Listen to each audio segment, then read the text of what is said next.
Welcome back to Go Produce My Crew. My name is Big Lou, and this is the podcast and YouTube channel that explores how music industry professionals turn their passions into profit. We are on a massive mission to bring clarity to the music industry, and our goal is to help 1 million music industry professionals live off of their passion. I'm laying down the foundation that I need in order to thrive in the music industry, and I want to help you do the same. This episode is brought to you by thecharts.com. If you're a producer or beat maker looking to build your beat commerce business in less time, thecharts.com can help. With an easy-to-use, mobile-friendly interface and built-in marketing tools, thecharts.com will help you grow your brand, build your fan base, and scale your income. Sign up for free and start selling your beats and instrumentals today on thecharts.com. Today's theme is what mentality set off this young entrepreneur to do what has never been done before in the music industry. Let's go.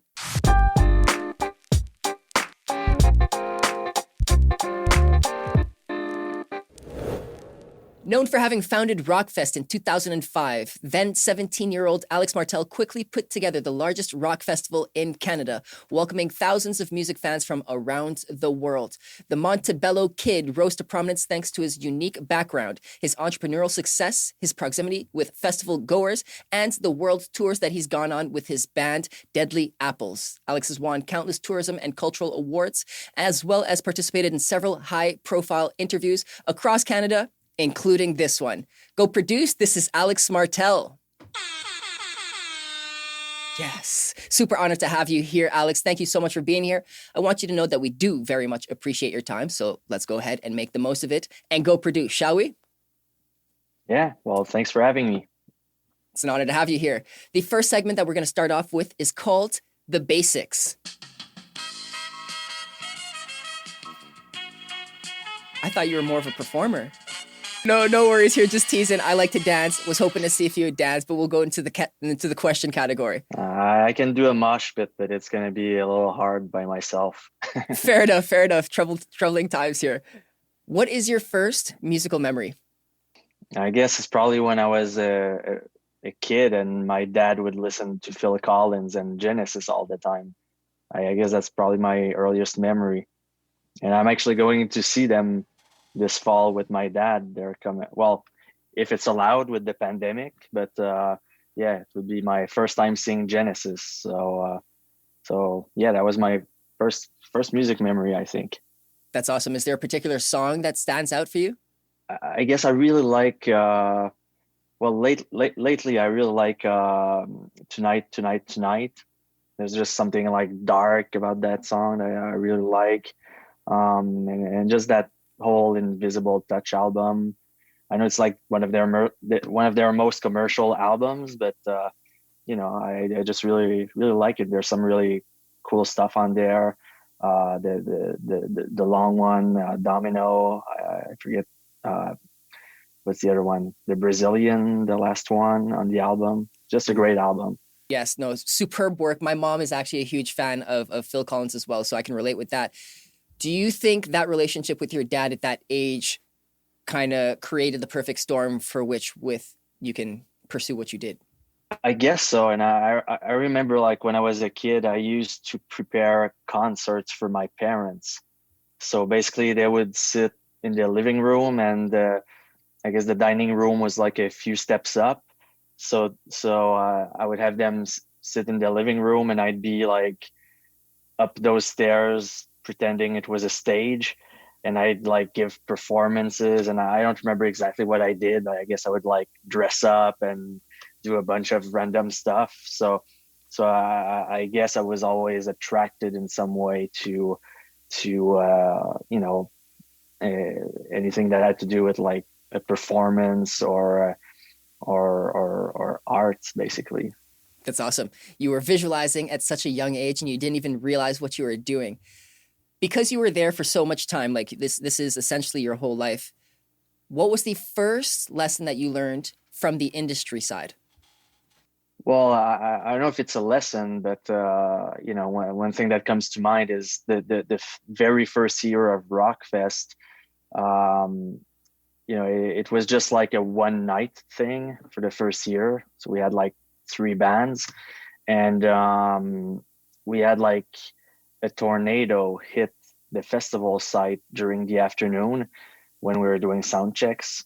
and it basically destroyed the whole site. Flooded all the equipment, the instruments, just everything. It was just a disaster, and uh, we somehow made it happen. And we found like leaf blowers, and we're like trying to dry the stage, and we're able to send some people to get amps and cabs for the bands that had theirs flooded. And we ended up making it happen. So as I said, it's not really a lesson, but I guess I learned the hard way at the very, very beginning how unpredictable weather can be for outdoor festivals. But luckily, we never had anything similar happen in future years. That was like the worst weather we had out of all the years of the festival. So it was a rough start, but to say the least. Yeah. I mean, a tornado, like we get lightning and rain, but tornadoes the next, like a whole different kind of game. But you dealt with it on the first go, and that's definitely a lesson that you learn. I mean, where there's a will, there is a way, I suppose. Yeah, and it was a small tornado, but still, and that's actually really, really rare here in Quebec. So, yeah, no way to prepare for that. Yeah. Okay, so outside of the dirty C word, because we don't want to talk about COVID too much, what is your greatest challenge currently? I guess it's hard to say because COVID pretty much stopped everything, for the event industry. So many restrictions that, I think many events are just not going to do anything because, there's many costs involved in all the logistics of, just all the fencing that's going to be needed for that, and the extra security, let alone the reduced capacity. So it's a reality, and we're dealing with it, but hopefully we don't have to deal with it for too much longer at the degree that we are. That is the basics. We're going into the speed round now, yes? All right, let's do it. All right. The speed round, I've got... You always laugh at my sounds, man. Maybe it's just like a nervous habit. I don't know. It's part of the transition. We're having some fun. In the speed round, Alex, I'm going to be throwing 20 questions at you at rapid succession, and you have to answer them with just one word, 1 or 2 words, no justification. You can justify afterwards. Okay? Okay, I'll try. All right. What is your favorite time of day? Nighttime. Montebello has a population of 968 people and 1,000 cows. That's correct. Do you prefer to read or to watch movies? Movies. Who is an artist that you currently find the most exciting? I'd still go with 9 Inch Nails. What did Jim Carrey say to... Oh, nice. What did Jim Carrey say to you when you met him? He was complaining about everyone chasing him for selfies. Breakfast or dinner? Dinner. At the end of the day, you want a nice big glass of? Water. What is the best place you've gone mountain biking? Montebello. Interesting. What's your favorite snack? Cliff Bars. If movies to watch, then Netflix is too. I don't know. Heaven and Hell Metal Fest was the last festival that you got to perform at before COVID. Yes. It's been too long. Where's your next vacation spot? I don't know. Hopefully Florida. Florida. Let's get some sun. Do you have any nicknames? People used to call me Corn when I was a kid in high school because I was a huge Corn fan. Montebello sells tickets in every continent except Antarctica. That's correct. It's unfortunate. We'll have to change that. What's your cat's name? Well, I've got 10 cats, so I can't name all of them. Where is your favorite place in the world? I guess I'll go with Montebello. Okay, and which country do you really want to perform in?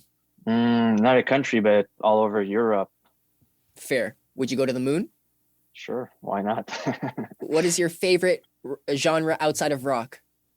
I really like kind of dark synth pop kind of music. Nice. Rick Nash attended your festival. Yes? Who? Rick Nash? I heard a story. I don't even know who that is. Okay, that's the speed round. We made it through.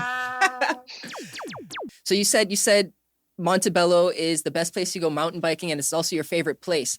It's also a very tiny place. I didn't realize there was mountain biking. But is this kind of your escape from the music world? Mountain biking? Yeah, I've been doing it since I was a kid, and actually, there's a new mountain bike center that's starting here this summer. So of course, I have to name Montebello. Going back to the other question, you were saying earlier, the place I'd want to go, Europe. We actually had a tour booked of all the big European festivals last summer, and that got pushed back to this summer, and now it's getting pushed back to 2022. So yeah, hopefully it's gonna finally happen next year. Hopefully. We'll talk a little bit more about that. I definitely want to get into the touring. But the last question that I have in the speed round, though, you said 10 cats, man. They're actually my dad's cats, and they're at his place, but I often go there and I consider them to be mine as well. Very fair, very fair. You gotta love them. They're part of the family. Yeah, and they're mostly black cats, so they all look the same, and I can never tell which one is which. So yeah, They all have enough love. Naming them isn't the important part. We've got a Yeah. black cat too, so shout out to all those black cats out there. Next segment, we've got What's Yo Take? Okay, Mr. Alex. I'm going to present you with a couple of different statements or scenarios, and I just want your perspective. What's your take on establishing partnerships within the event space? If we're talking like outdoor events, like a festival, I guess the first step is the city or the town, because if you don't have that, then you're not off to a good start. I'm wondering, because the fact that there are so many different kinds of relationships, like, for example, establishing something with the city or with the town, you're going to have to talk to that government. You're going to have to talk to the people within it. You're going to have to talk to the sponsors. You said that if you don't have the venue or the location to do it, you're kind of, out of luck altogether. But what are the next kinds of partnerships that you have to do? How did you get that kind of support specifically for Montebello at the beginning? Maybe that's easier. I have to remember because that was so long ago. Probably like 10, 15 But years now. Yeah. yeah, 2005. 16. Yeah, I mean, I really started from scratch. Like the first year, I pretty much did everything myself, and with the help of friends and family. Like we didn't even rent a stage. We built a stage made out of wood. So it was really, really, really DIY, and made so many mistakes, and we had so many logistical issues and growing pains over the year that I guess I had to delegate and hire professionals to do to take care of the different aspects. If I was starting from scratch now, I guess the local politicians, and I guess make sure that the local community is happy, which was the case with Rockfest, because everyone was making so much money renting out space in their backyards for camping and that sort of thing. So it's never really like they had pushback there? Well, we did have some pushback. It was like Minor. a minority of people. Someone always has something to say. Yeah, there's always going to be people complaining, but with like tens of thousands of smelly, loud punks and metalheads invading the small town, I'm not sure what they're complaining about. Yeah. Some people will choose the word invading. Other people will say investing in the small town. It's all a matter of perspective, I'd say. Well, I was definitely investing, and I can tell you that as soon as they understood that, they didn't mind the green spikes or the black t-shirts or whatever. they saw dollar signs, so At the end of the they day, were happy. Yeah. were there ever any difficult situations that you've had, perhaps just like rocky relationships that you had to maneuver? You don't have to give any names, but just how to manage those situations. Wow, I could write a book on that. I mean, there's so many. I kind of feel like the job of a promoter, or at least my experience, uh, you kind of have to resolve issues nonstop. It's the job is basically to be a problem solver and take care of one thing after the other, and you solve one thing and then something else pops up, and that's pretty much, well, what it is. And I'm not sure if there's a way to get to understand how to deal with that other than actual experience. It takes time. I also wonder, this kind of ties into the next what's your take, is how do you manage the energy management? Because there's always another problem. There's always something that needs to be done. But sometimes you want to go ride your bike. Sometimes you want to play with the cat. Sometimes you want to hang out with your family. How do you step away from that and manage all of that? I didn't. So for, I guess, at least the first 10 years of the festival, that's all I was doing.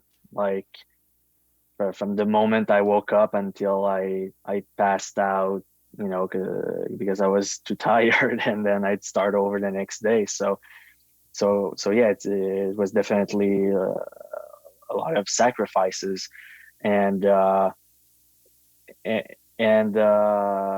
Bull was my fuel. That was, I was addicted to Red Bull, and I was able to stop, several years ago. But yeah, I guess it's not a life that's for everyone. At the same time, it was kind of crazy, like the amount of work that I took on. If I compare it to other festivals, I remember I was talking to like the hot air balloon festival in my area that was like, maybe 1/5 of the size of Rockfest, if not smaller.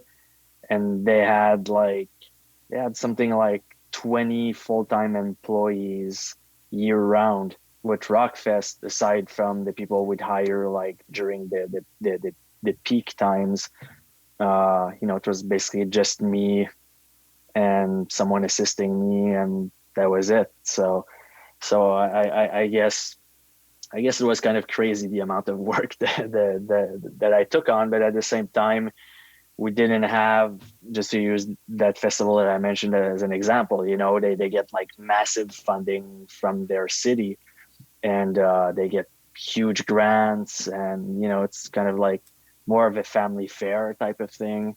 So I guess they kind of have a more, I guess, normal work method, where you do 9 to 5, and that's Go it, home and and that's that's your it. job. And All the time. Were you able at all to reel in grants? I know you spoke of sponsors and you said big cities can get grants, but in terms of funding, you have to pull from different places. Did that look like? Would that include grants? well, I mean, we did receive grants, but I guess the main problem we had over the years was that Rockfest was getting so big so quickly, uh, and with most of the grants, at least here in Quebec, it's often like a few years late before it catches up to the level that you're at. So for most festivals here, that remain pretty much the same size, and they stay that way. I would guess that the first few years are a bit more rough, but then they get the level of grants that they're supposed to get, and then they stay Plateau. on that level. But for us, it's like, I remember, at one point from Tourism Quebec, we still had something like 65 grand for our grant from them, when other festivals that were our size were getting like 500,000 or even higher. Obviously that difference really is really a challenge. Plus also, the fact that we're, as you mentioned, we're in a tiny town, so they don't have any budget to give out grants versus festivals that are in bigger cities like Montreal or Ottawa or So was it Gatineau. more so when you Or got like a large sponsor that the game kind of changed?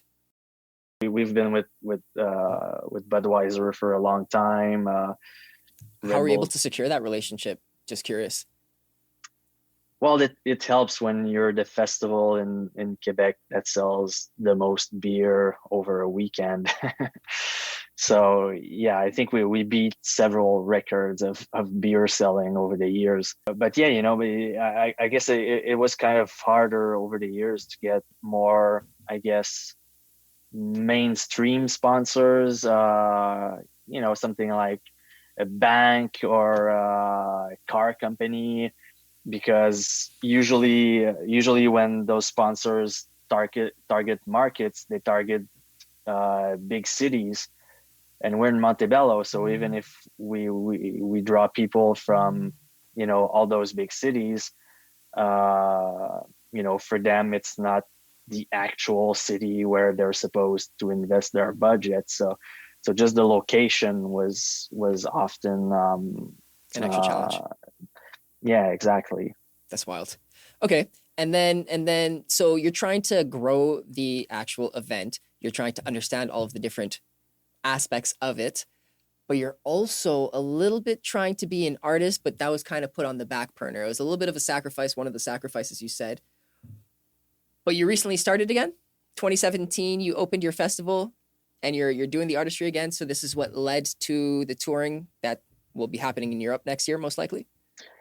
Yeah, well, basically with Deadly Apples, it was basically the reason why I started the festival, at least one of the reasons why I started Rockfest in the first place, because at that point, we were just starting out and we were, a shitty band that that had no experience, and no one wanted to book us because we sucked.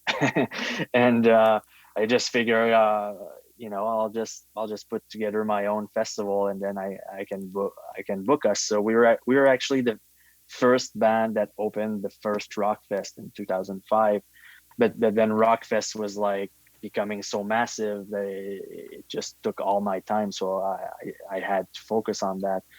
What's your take on starting a project when you have no knowledge, no experience, no contacts, and no money? Is it wise to do so? It sounds like you basically described my life, but yeah, it's probably not wise to do that. But at the same time, I think sometimes you just have to go for it. That's how I started all my projects. If you don't go for it, I mean, you're not fully committed. And if you're not fully committed, the universe picks up on that. And the people around you pick up on that. And they're like, why would we help this person if they're not fully committed? So I really like the attitude that you went. It's balls to the wall, but it's done well for you. And I'm sure you're going to continue with that attitude. I'm curious to see what you are able to do with it. That does bring us to our next segment. This one is called Community Queries. Here we go. Hey. So in Community Queries, I've got a couple of fans that actually sent in some questions ahead of time for you. The first guest or the first fan that I have is John Dips. He's a music producer and beat maker out of Dubai. This is his question for you. The question for Alex.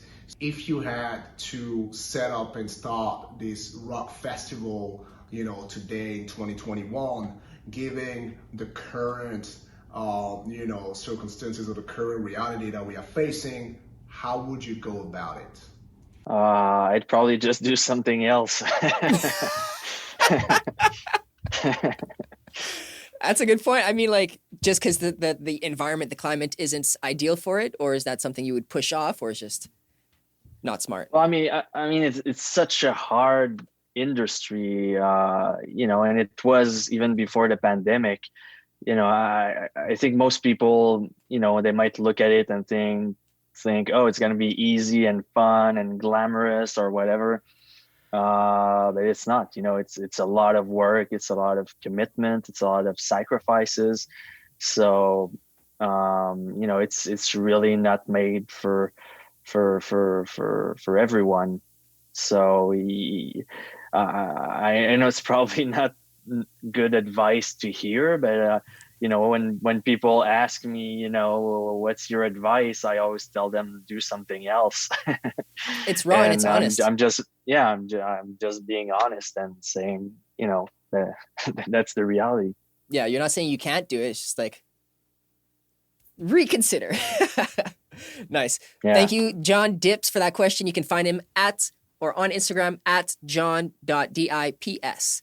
The next question that we've got is from Catherine. She runs CNG Entertainment in Miami, Florida. This is her question. And I got one question for the founder of the largest rock festival in Canada. How did you manage to deal with the madness of the crowd on your first year of the rock festival? The crowds at Rockfest were always really, really friendly, really festive, and it always felt like one big family. And there's lots of the debauchery, but it's all done in a friendly manner, and everyone becomes friends with everyone, and it really becomes one big family. So there was never really issues of like people fighting or doing anything bad like that. So yeah, I mean, we didn't really have issues with that. Obviously we needed to have a security team and first aid and all those obvious things. But it was a good crowd. So it goes beyond crowd. It's not so much a crowd, it's a community that you've developed there. They care for one another. Yeah, for sure. That's awesome. Beautiful. Yeah. Thank you, Catherine. Shout out to her. You can find her on Instagram at CNG_entertainment. Our final fan question is from Emily. She is a music enthusiast, and this is her question. Hi, Alex. My question for you is, when you were founding the largest rock festival at the age of 17, what was it that spoke to you that said, this is what I want to do? And how did you turn your dreams into reality? Basically, I was just a huge music fan, and I wanted to start something in my hometown. There used to be these big parties. I just thought it would be great to have something for rock music on that site, and also I wanted to book my band on a festival, as I said earlier. And to make it happen, as we were saying, I just went for it. Like, I had no idea what I was doing. I was just a music fan, and I was 17. So, I just kind of improvised and figured it out along the way. As you should, as every, thriving entrepreneur does. You're constantly learning, and if you're not, someone else is learning the thing that you should be learning. So that's awesome.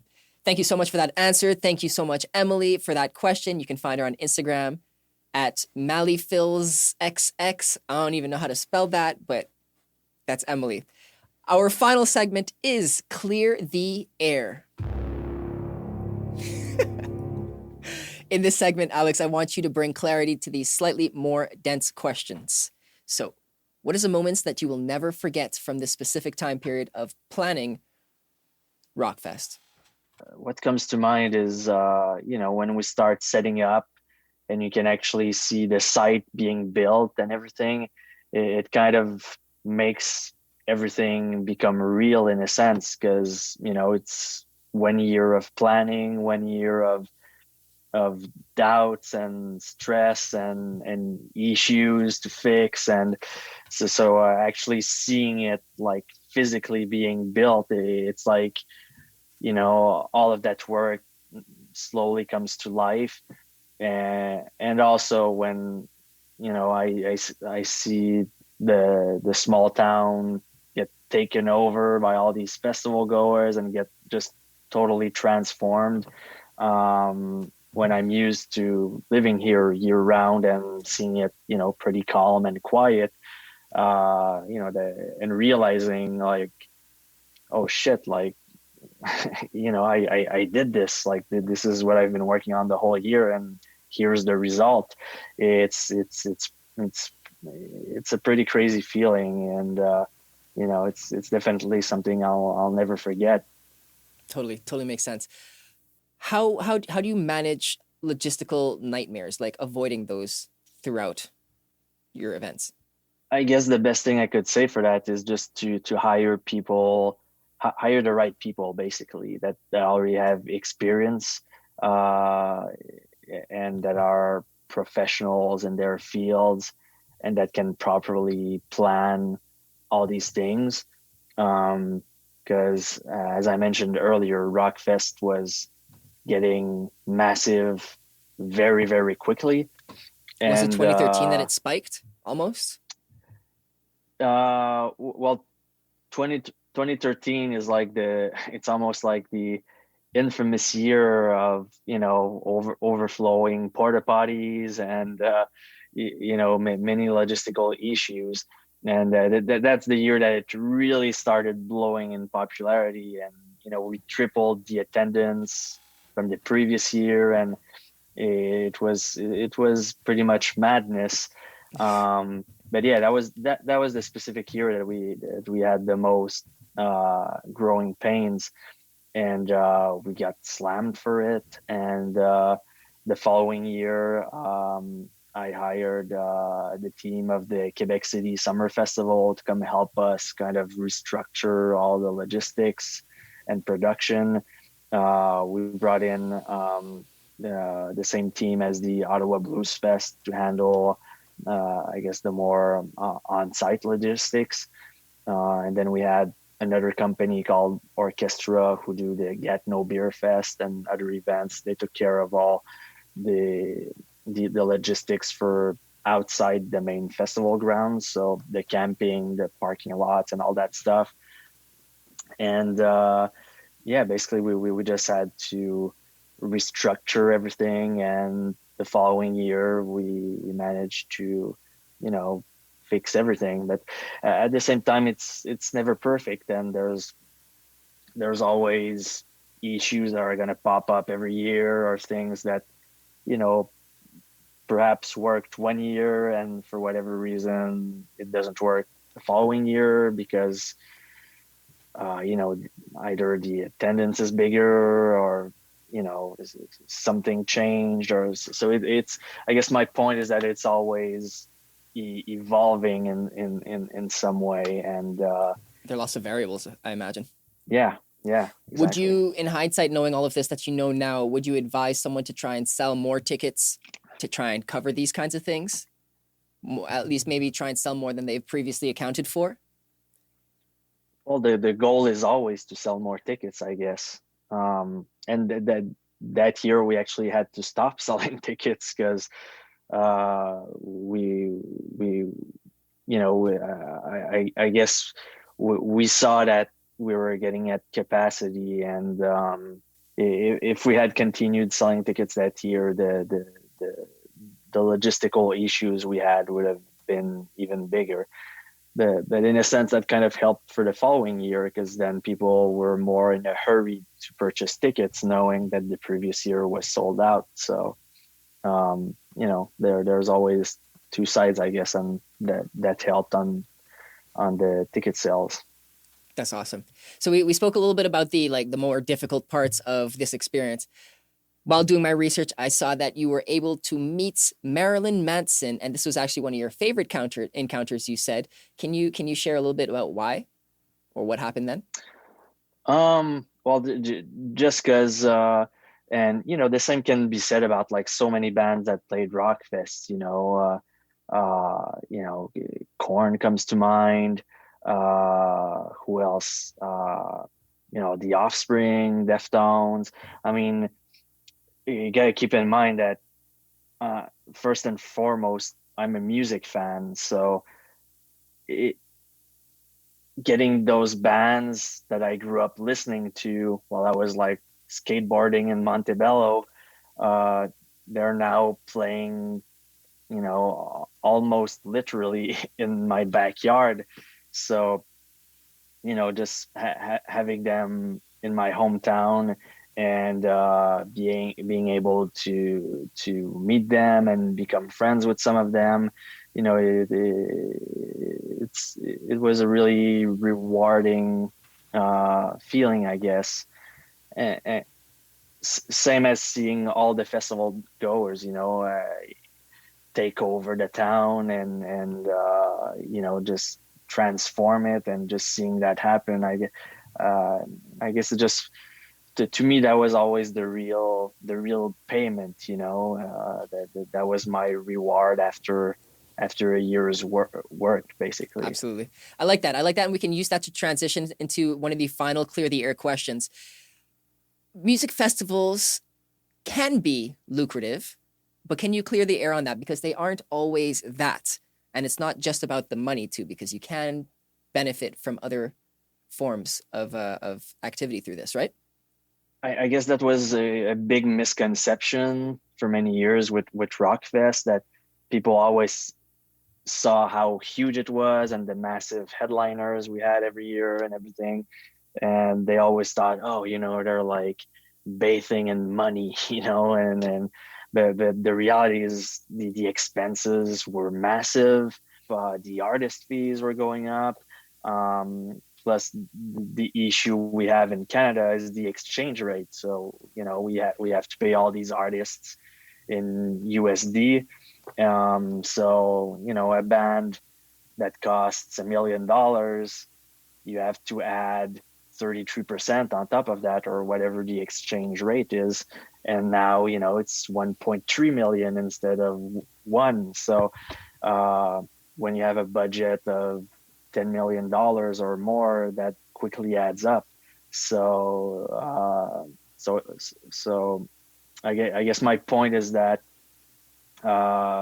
it's really not as easy or as lucrative as some people think it is. And the reason why I always kept doing it is really out of passion. That the money was never my motivator. I mean, some years we did make money, but we mostly lost money. But I guess you just have to do things out of passion, and if you really love what you're doing, and that's all that matters. But obviously, as you get older, you kind of have to think of being able to put food on the table. Yeah. And yeah, and you want a and roof I when you're guess 85 years old and you can't do so much work. Yeah. yeah. So outside of the exchange rates and like artist fees fluctuating over time, can you give us one or two surprising expenses that you didn't necessarily consider at the beginning of your career? Porta potties are really expensive, and it kind of sucks spending money on fucking toilets. Well, so some of the artist writers, we did have to spend a lot of money on artist writers. And as a band member, I can kind of, I feel for the promoter, and I hopefully try not to be too demanding, because I've been on that side as well. Both sides. You got the full circle picture there. I like that. Okay, so Alex, we're almost done with this. I've just got a couple of quick final clear the air questions that I want to ask from you, and they're pretty much just your favorites from the Rockfest series. So, what is your favorite Rockfest performance? Probably Deftones at Rockfest 2015. I had them play the Around the Fur album in full, which is one of my favorite albums ever. So I basically booked myself a private concert of one of my favorite bands playing one of my favorite albums. So that was really cool. Take your phone, just put it over to the side. I'm busy now. Awesome. What about your favorite writer request? I think one year there was a band that jokingly put in a pink elephant, and my mom, who shopped for the writers for many years, she actually went and found a small toy that was a pink elephant. So she actually put the pink elephant in their rider. You fulfilled all of the needs there. That's awesome. Out of all of the years, this is, I believe, the 13th edition of Rockfest. If it goes, I think it's virtual. Which was your favorite year? 2014, I'd say. What happened in 2014? Well, it was after all the growing pains of 2013, so everything was fixed basically, and was a massive lineup, and the biggest turnout we had, and I just really felt like at that point I had accomplished everything that I could accomplish. That like my crazy dreams and my big vision and everything. It's like I had gotten to that point basically, and yeah, there were like specific moments I could go on, but there's just many things that year that make it my favorite. Basically, to me, it was like the pinnacle of what I always tried to do. That's awesome. It's almost like, okay, we can do this even after the big struggles. It's like a weight was lifted off of your shoulders. I could imagine. You've done this for quite some time, and you've met a lot of people. But throughout the whole thing, would you say that there's been someone that's like stuck next to you and you want to give them like a shout out, favorite friend, something like that? Well, I was gonna name you, but I just met you today, so. What a guy. Family for sure. I mean, the first year my dad and my uncle built the stage and put up the fences and everything. My mom was at the box office. My grandmother was making hot dogs at the hot dog stand, and yeah, they've always helped me through all the years, and even in the bigger years where we had massive teams and everything, my dad would still want to come with like his tractor trailer and help load equipment and stuff, just to be involved. So yeah, I obviously appreciate them a lot for doing that. What's the nicest artist you've ever booked? I guess I could say in general, like most of the punk rock bands from the 90s are like some of the nicest. They're not very demanding for the most part, and they're just really cool guys, and they hang out, and there's not like all the rock star bullshit and stuff and attitudes that sometimes are present in other genres. So yeah, for the most part, I kind of feel like the punk bands are the coolest. That's cool. That's awesome. I mean, like, it goes to show you that money isn't everything, even to the artists, because they have to be passionate about what they're doing. They have to enjoy what they're doing and the people that they're doing it around. So it's very cool to see that. I'm very excited that you were able to share that with us, your story and your energy, and obviously your passion around music. So thank you so much for doing that. Alex, do you have any final words for us? Thanks for having me, and especially during this uncertain time, where, we're not sure what's going to happen with festivals, at least in Canada, with all the restrictions, when it's going to be permitted for real. I would guess not before next year. Either way, I'm just really happy and appreciative to have experienced, all these years of festivals before the pandemic hit, and I'm really thankful to all the festival goers who came over the years. We're still selling tons of classic merch even during the pandemic, so that's obviously appreciated. That's huge. And yeah, again, thanks for having me. I appreciate it. It was our pleasure. Where can our listeners find you? They can find me on Instagram, Alex Martel Official. I'm also on Facebook, Alex Martel with the blue check mark. And they can also follow Deadly Apples. We're on Instagram, Facebook. And for the festival, it's Montebello Rock on Facebook, Montebello Rock Official on Instagram. Beautiful. Thank you so much, Alex Martel. That is everything.